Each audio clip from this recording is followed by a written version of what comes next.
All right, folks, welcome to the Doty Elementary School. They've been very accommodating, welcoming us to present this long-range management plan for the Worcester Range Management Unit, what we're here to discuss tonight and present to you. We appreciate everybody's attendance here and the interest in the unit. It's a very special unit, as we all know, and dearly love, whether we live near the Worcester Range or not. So we appreciate everybody coming here and showing their interest and appreciation for the unit. So I'm just going to give a brief introduction, and I'm to once again let you know that we appreciate you coming here, and we think we have a very solid long-range management plan for the unit.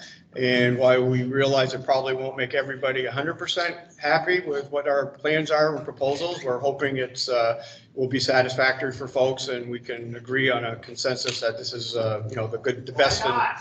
I want to make everybody 100% happy. Yeah. Why not?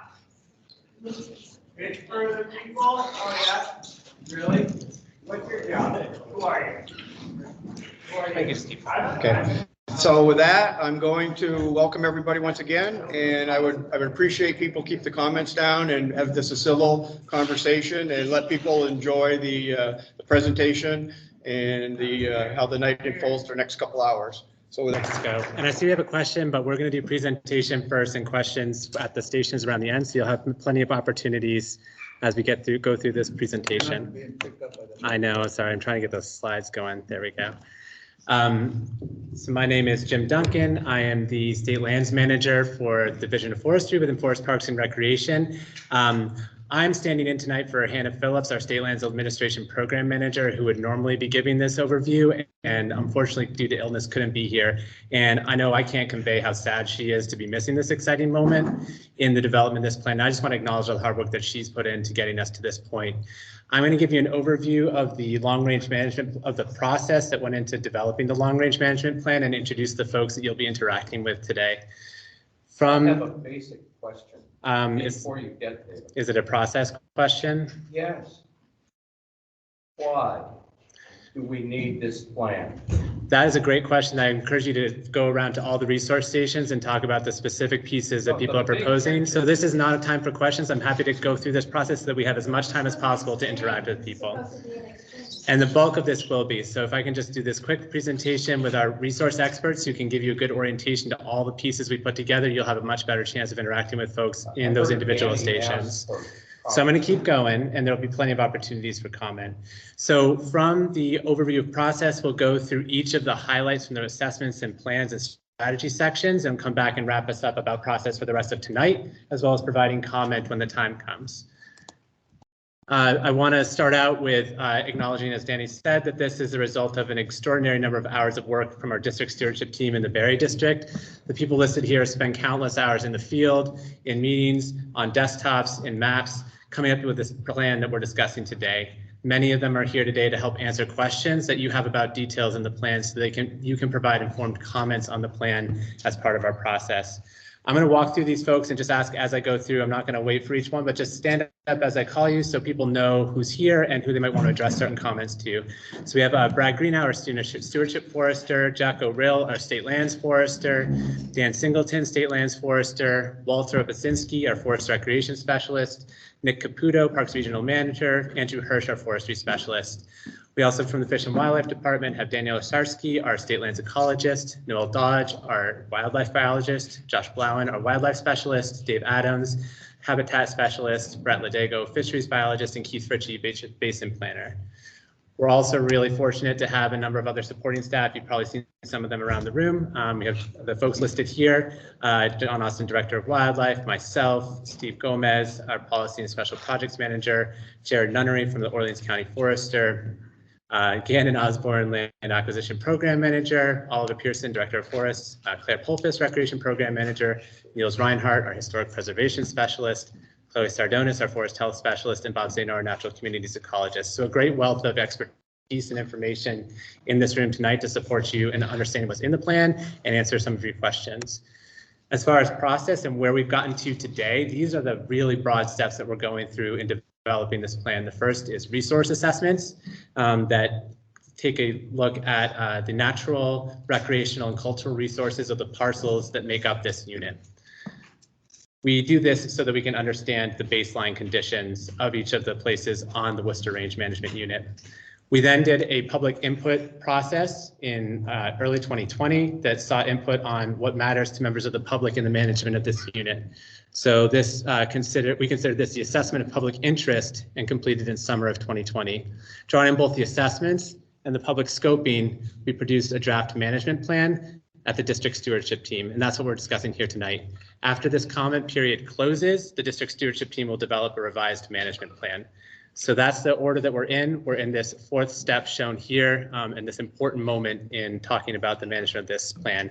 Our goal tonight is to orient you to the plan and what is in it so you can provide comments on that plan. We can't cover everything. It's a long document. So we'll hit some highlights in each of our sections and then invite you to use the time that we set aside at the end to actually go to each of the stations that you'll see around the room and ask more questions about specific places, specific actions that you have an interest in.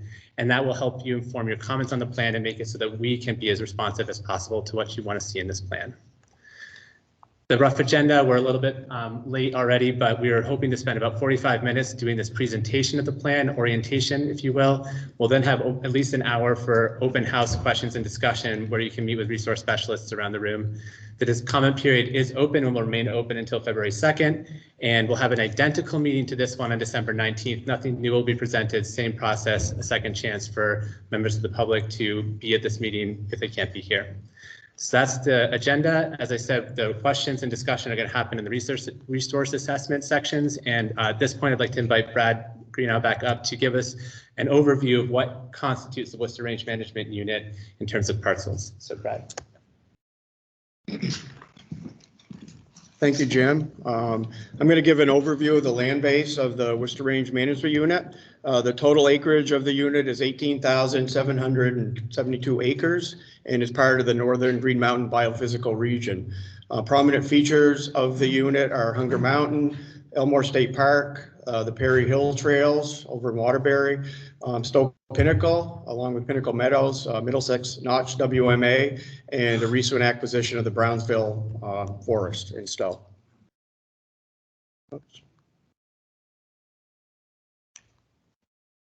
On a landscape context, the adjacent conserved lands to the Worcester Range Management Unit include the former Atlas lands, Waterbury Waterworks parcel, the Worcester Town Forest, as well as the Middlesex Town Forest. Entirely within the 245,000 acre highest priority blocks for the intact forest and habitat connectivity are found within this unit, and the critical north-south and east-west travel linkages for wildlife are also in this unit. In a recreational context, we have other very prominent features and highly used areas within the unit, including Elmore State Park, which also has a fire tower at Elmore State Park, some vast trails, mountain bike network, primarily at Perry Hill. We got Moss Glen Falls and also the Skyline Trail, which runs the length of the Worcester Range.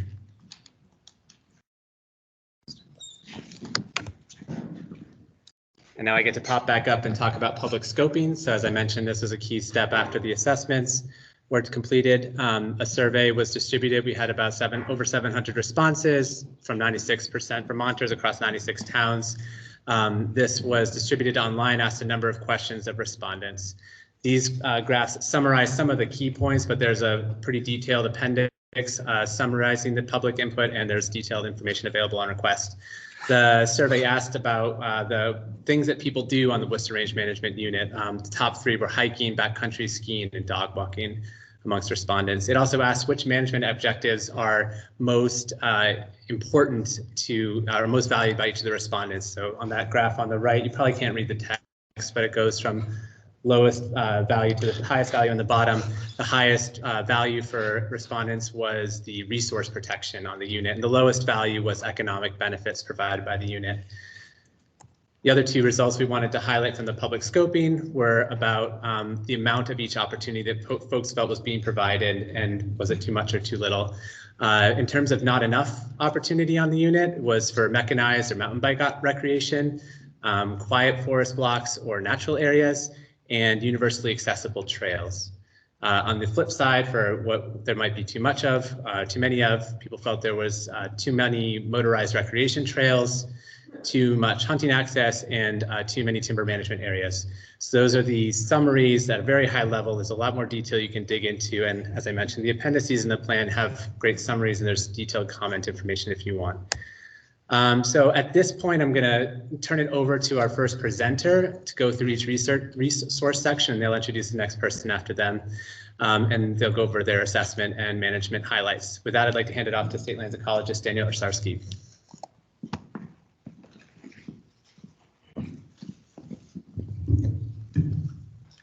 Hi, everybody. Hopefully you'll stop by my station after the presentation's over and we can chat. As Brad described earlier, the Worcester Range Management Unit is a critical part of an international network of connected forest habitats in the northeastern US and adjacent Canada.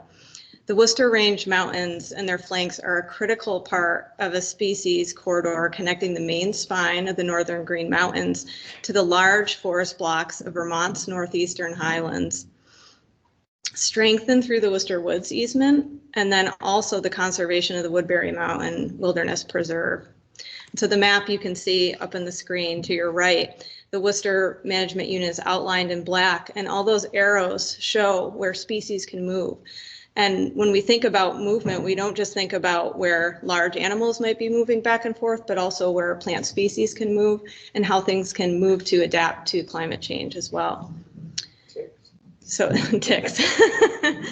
The unit also provides connections west to Bolton Mountain and Mount Mansfield, and then south across Route 2 and Interstate 89. Maybe if some of you have heard the news recently that VTrans was awarded a big grant to increase the connectivity of one of the culverts under the road in that area.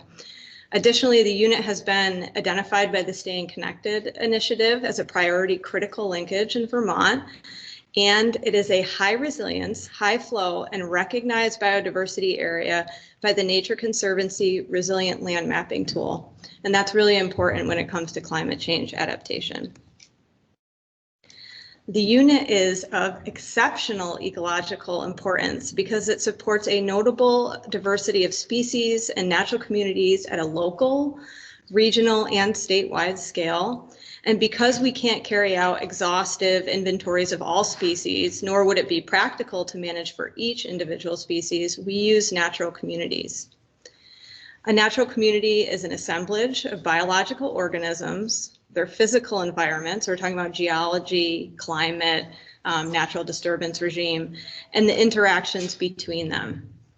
Natural communities serve as a surrogate for the biological organisms of which they are composed. We believe that if examples of all Vermont's natural communities are conserved at a scale in which they naturally occur, most of the species they contain, from the largest trees and mammals to the smallest insects, these will also be conserved. We call this using a coarse filter for management. For those species that are known to require very specific conditions for growth, reproduction, or wintering as examples, we use a fine filter for more focused surveys. There are 27 natural community types in the unit, 17 of which are considered state significant, so of highest quality. These range from low elevation at 306 feet in elevation to high elevation communities up to 3,600 plus feet. This includes over 17,000 acres of upland and 313 acres of wetland. And there are at least 8 rare and 7 uncommon plant species, and there are likely more. The community types, as you can see pictured here, are quite lovely to look at. And these aren't all that are there. There's so many more. They include basin swamps, emergent marshes, vernal pools, seeps, mountain forests, acidic cliffs and outcrops, talus woodlands, and extensive hardwood and softwood forests. So a primary strategy for the Worcester Range Management Unit is to preserve ecological functions on state lands for both the landscape and project scale perspective. So this large perspective and then small on the ground perspective. So while the Long Range Management Unit provides us, or the Long Range Management Plan provides us with landscape scale actions, the project review scale allows for a more nuanced opportunity for identifying actions to protect biodiversity and ecological function on the ground. So this is where the rubber hits the road. As the state lands ecologist, I do this by providing annual and ongoing review of state lands projects to ensure continuity and quality of ecological functions and values. And I make sure that these things are also aligned with the long-range management plan, which is why it's so important to have these plans to help guide that, especially with your voices included. So an example of how this plays out includes ecological review of timber harvests. So I might ensure that we have adequate buffers to allow for successful movement of amphibians for breeding and movement, and to providing recommendations for increasing forest structure complexity and species composition through snag and fallen log retention, soil conservation practices, and avoidance and protection of sensitive, unique features as they're identified. So a second example is a review of trail proposals to avoid impacts to rare and threatened plant species, and then also those special features in natural communities. And I may do this by suggesting protective management actions like proposing changes to the trail location to avoid trampling of rare plants or disturbance to wildlife feeding areas. And of course, I'm doing this all in conjunction with our wildlife biologist and fisheries biologists as well. So I look forward to talking with you afterwards. You'll find myself and Bob Zano, the previous state lands ecologist at the station. And next you'll hear from Noel Dodge, who is a wildlife biologist with Fish and Wildlife. And Noel will discuss the wildlife habitat highlights. Thank you, Danielle. And thank you everyone for showing up tonight. I'm going to give some quick highlights. If I can get this to advance, there we go.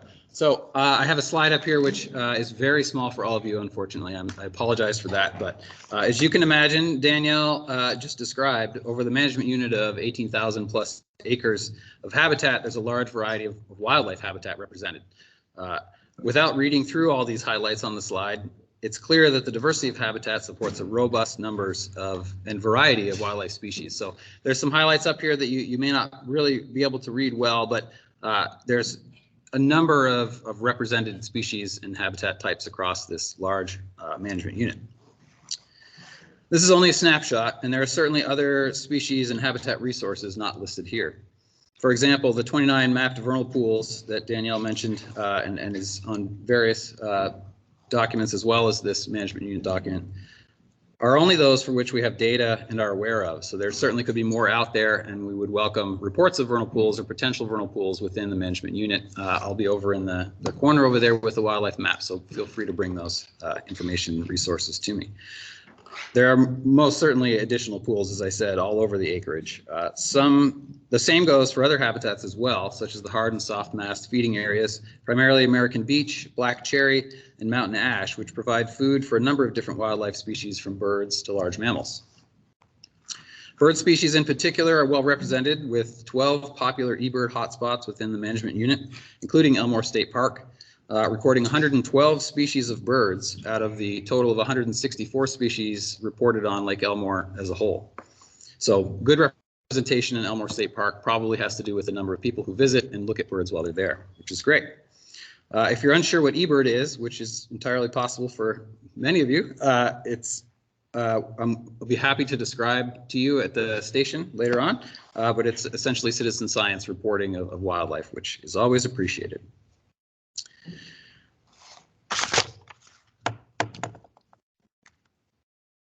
This second slide gets into a little bit more of what our plans and actions are, which are outlined in the document itself.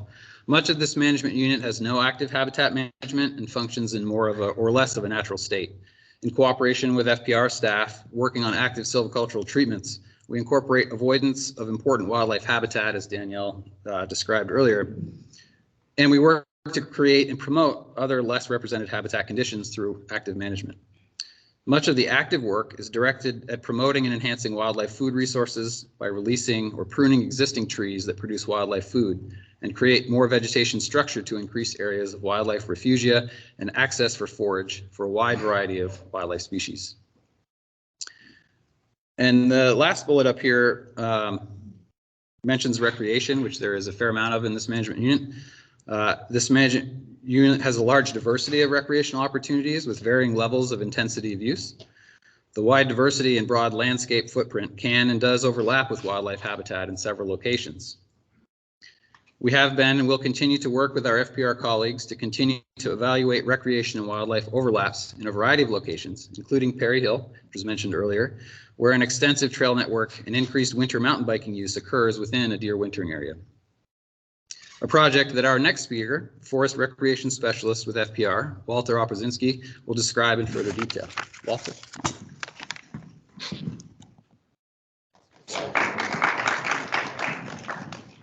All right. Thanks, Noel.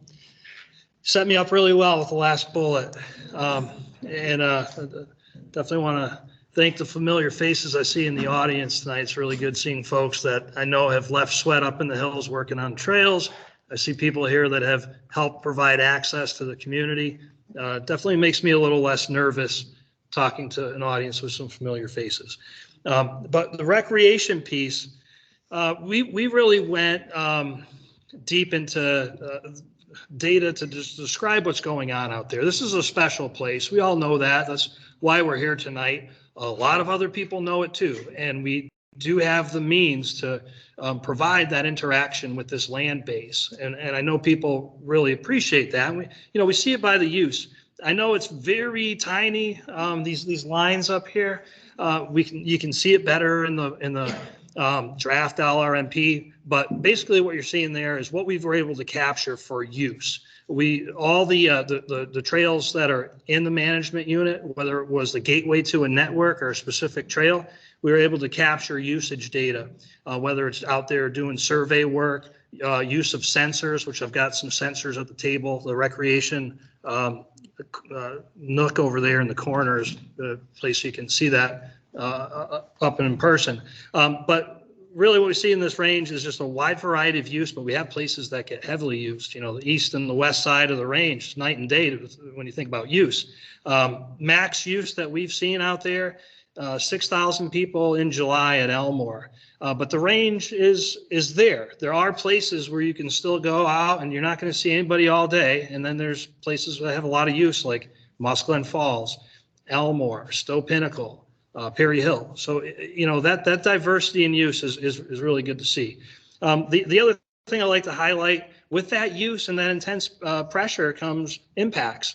And we're trying to shine a light on the situation through assessing the infrastructure. So the pie chart on top, this is a typical street light. Green is the go, good, red, stop. What the top one represents green, and this one is infrastructure that we have in place that's in good shape and we probably don't have to touch for about 10 years. Probably about 65% of our infrastructure out there that we evaluated 674 sites is good. Leaves a lot of work. The one below is places where we need to have infrastructure, and the red is places where we need to have it sooner than later. So it just shows that, with that use comes the need to manage, and we have work to do. Infrastructure like punch-in, bridging, stone steps, stepping stones. Basically, we've got 43 miles in this management unit, and if we were taking all the infrastructure we counted and laid it out evenly, every 200 feet, there would be something there that's helping redirect water or hardening a surface. The diversity is amazing. Like I said, 43 miles. Brad's already mentioned this. Perry Hill is a regionally renowned resource that draws people from all over to that location. And certainly the town of Waterbury benefits, and it increases people's the health benefits there too. It's just pretty amazing when you look at what is in this management unit, the diversity. We've got a waterfall over at Moss Glen, 100-foot tall waterfall. One of the most beautiful locations in the state. It's in this management unit. Brownsville Forest, we just got that into the network. Beautiful, beautiful location. And then the diversity of use, as you can see here, the mechanized multi-use 10 miles, motorized 6, pedestrian 27. There's just good diversity. When we look at the management actions and the strategies, this is what you'll find in more detail in the draft LRMP. Stop over, I can show you the page number and where to read these details, but they all fall into some primary buckets. You know, I think managing a new parcel like Brownsville, if that comes into the state lands quiver, and we have to think about, well, how has this been used? How should it be used? How are we going to manage it? Use dispersion. There's a strategy in there for Stowe Pinnacle Meadows, where we add sustainable trail to make a loop so we can disperse all that use that's coming to that location. Sustainability improvements, certainly work that we need to do on the ground. Managing access pressure everywhere, even to places that don't get a lot of use. We need to do something to those parking areas. Increase stewardship efforts all the way around. We're recruiting right now for volunteer trail maintainers. If you're interested, see me. I've seen a few people in here already that do that. And then the unauthorized uses. That's a big part of what we're looking at now. Is this something we need to manage? You know, we're seeing cutting for backcountry skiing. We want to talk with the people that are doing that. Figure out, is this a good place for it? If so, how do we manage it together? So I do look forward to talking to folks more in the little recreation nook over there. And, you know, with that said, I want to intro Jack O'Rill, State Lands Forester, to start talking about the forestry piece.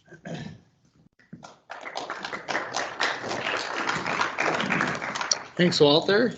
Hi, everybody.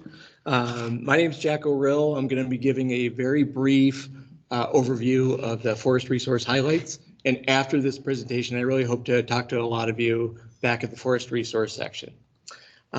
So in developing this WRMU forest assessment, we generally use 3 types of information. We use remote sensing information, GIS map layers on soils, site classes, satellite imagery, LIDAR. We use stand level inventory data. We reviewed and analyzed stand inventory data, which includes tree species, volumes, densities, cover types, tree regeneration, and we also use district knowledge and records. We take all of this information and compile it and summarize the entire Worcester range. Very diverse, 16 different forest types, 87 different soil types, 147 separate forest stands. So following this mapping and resource assessment phase, we then analyze stands for the best fit of management approaches. We identify stands best suited for passive or non-commercial vegetation management. These are areas that have sensitive features, high elevations, specific public uses and management considerations, or steep slopes. We assess areas and stands that are suitable for active management now or in the future. And within that second group, we pull out from that group and further identify currently suitable stands for commercial vegetation management. And through site visits and further analysis of stand conditions, we identify areas that are appropriate for considering commercial forest management during this LRMP management cycle. And now Dan Singleton is going to walk through the management strategies.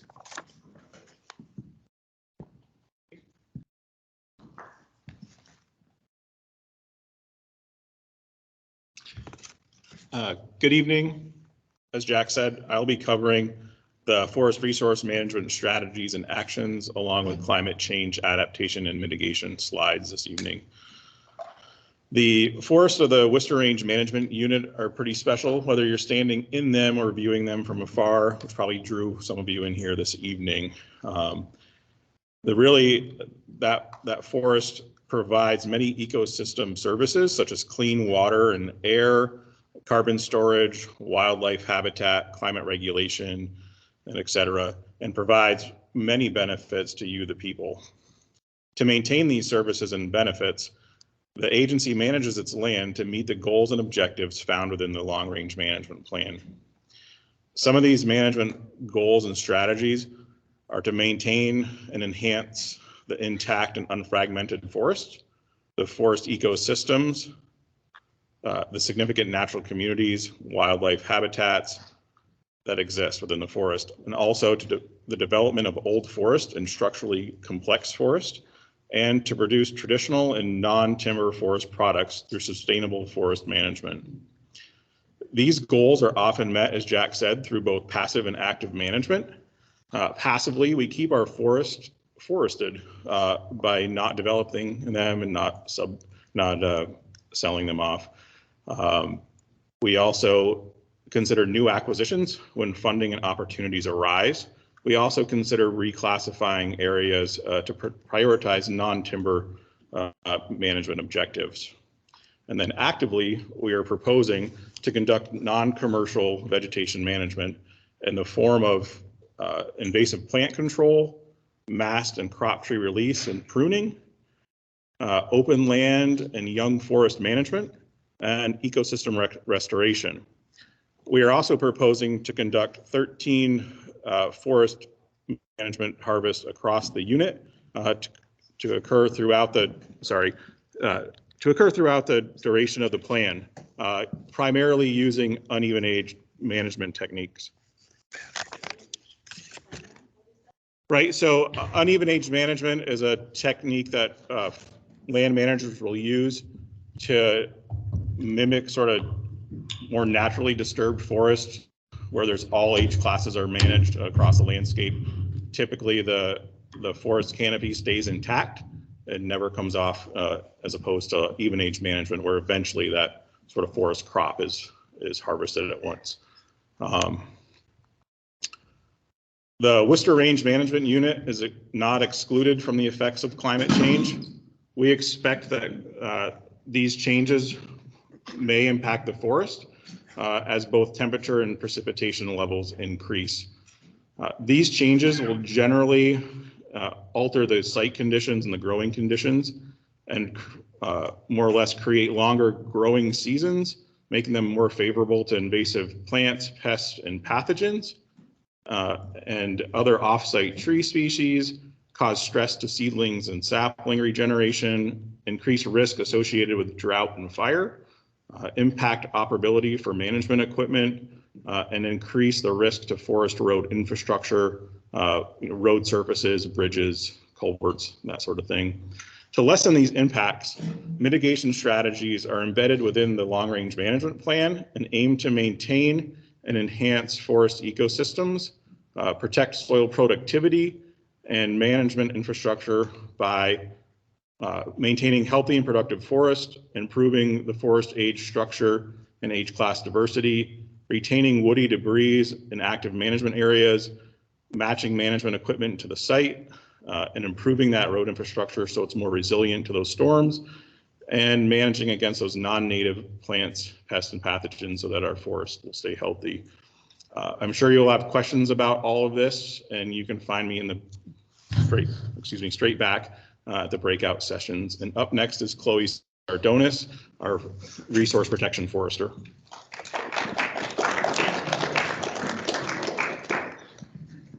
Hi, everybody. Thank you for coming. Skip this ahead. So we have a number of different ways that we monitor forest health on the management unit. In 2020, we established monitoring and sampling plots to determine the cause of red pine decline. We have 12 plots across the state, and one of them is located within the Perry Hill block, as pictured above. We continue trapping and survey efforts to find invasive insects not yet present, such as emerald ash borer, which is present in the state but not yet in the management unit, and hemlock woolly adelgid, present in southern Vermont but not yet this far north.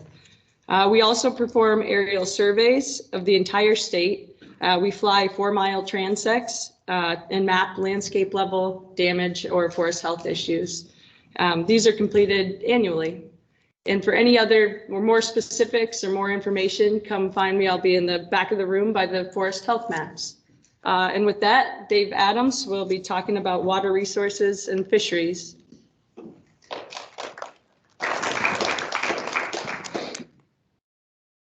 All right, as we heard, this is a really special management block.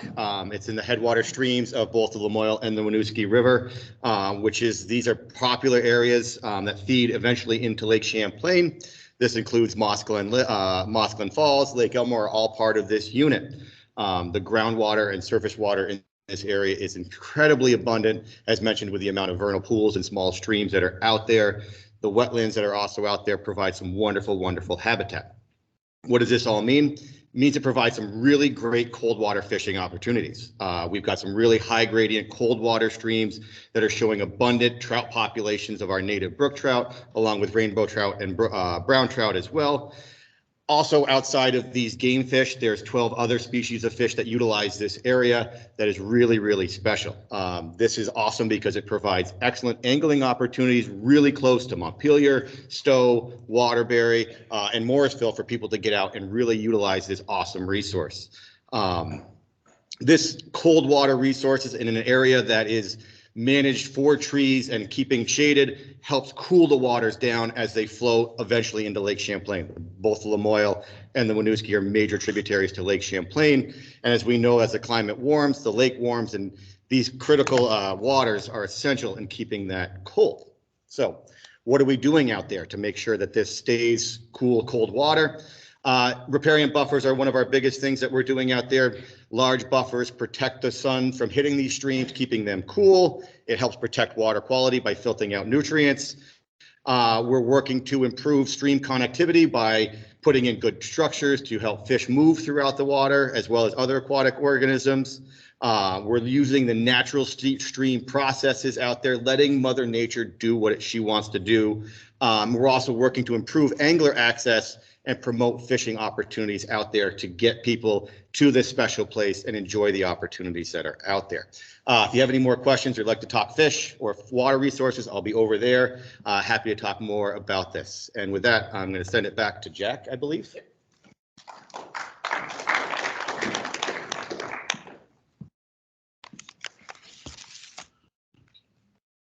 So A&R uses a land management classification system to categorize all of its land. These categories indicate where different levels of use or types of management will be emphasized. Depending on the site's resources, each acre of A&R land is assigned to one of four classifications: highly sensitive management, special management, general management, and intensive management. So sensitive management, places with uncommon or outstanding resources where the protection of those resources is the primary management consideration. Special management, these areas have unique or special resources where the protection or enhancement of those resources is an important management consideration. General management, these are areas that can support a variety of uses or management actions. And within these areas, management is focused on sustainable use of resources and minimizing conflicts. Intensive management areas are characterized by high levels of human activity. These include Elmore State Park and trailheads.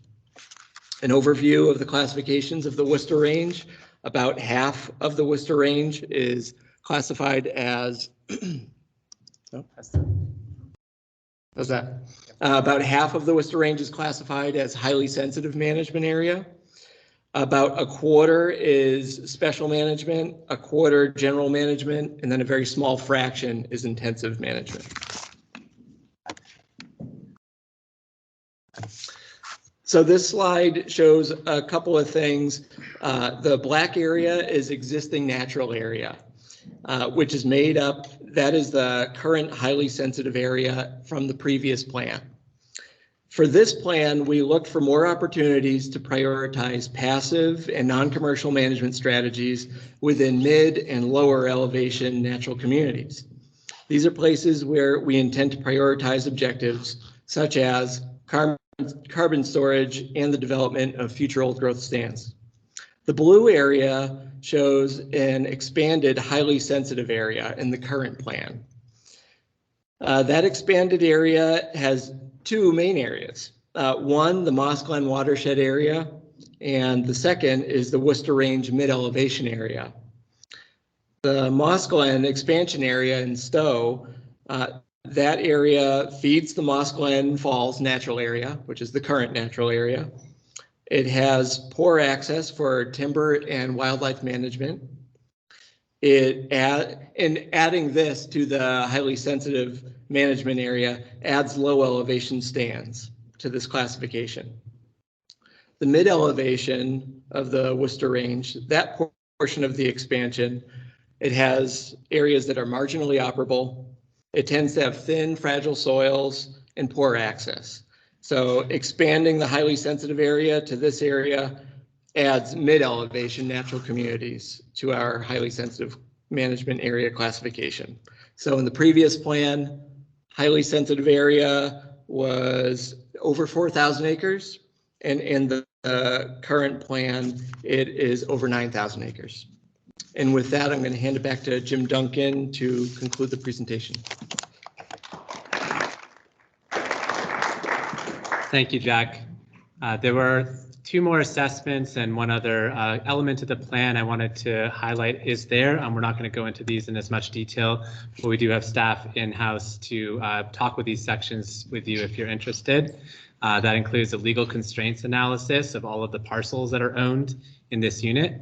It includes historic and cultural resources assessment for a range of properties and known locations on the unit, and it includes an assessment of scenic resources. So those are represented at stations around the room, and there are people here who can talk with you about those. So thank you for all of our staff who put together that great overview of a lot of detailed information in a short amount of time, relatively short amount of time, and now it's time for what comes next. Just a reminder of where we are in the timeline for this planning process. The draft plan was released on the 1st.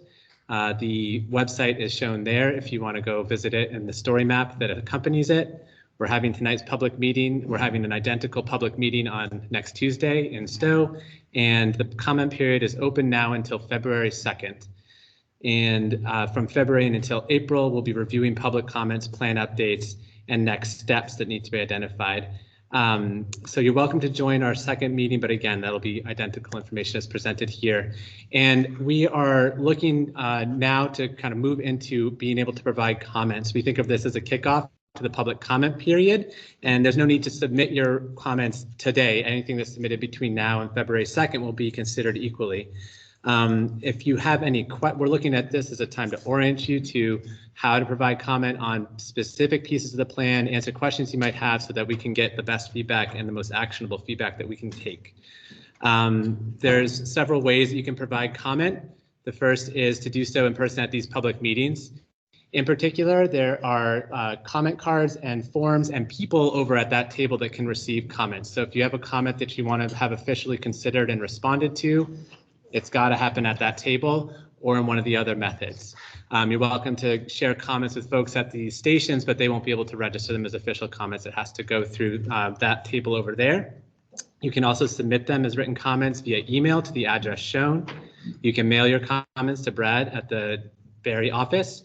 You can contact us by phone at the number shown, and you can use the comment form on our website shown there as well, which allows you to enter written comment.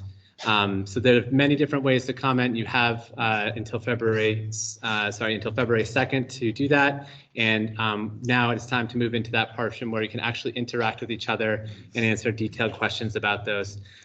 Quick orientation of where we are. We've got, this is a Doty Elementary School. You'll see restroom signs there and back there. We have the resource stations spread out around the room, and they're labeled at the top to try and help you find the right people to talk to. If you're interested in talking about the planning process in particular or the land management classifications, I'll be at the station back there and can answer those questions.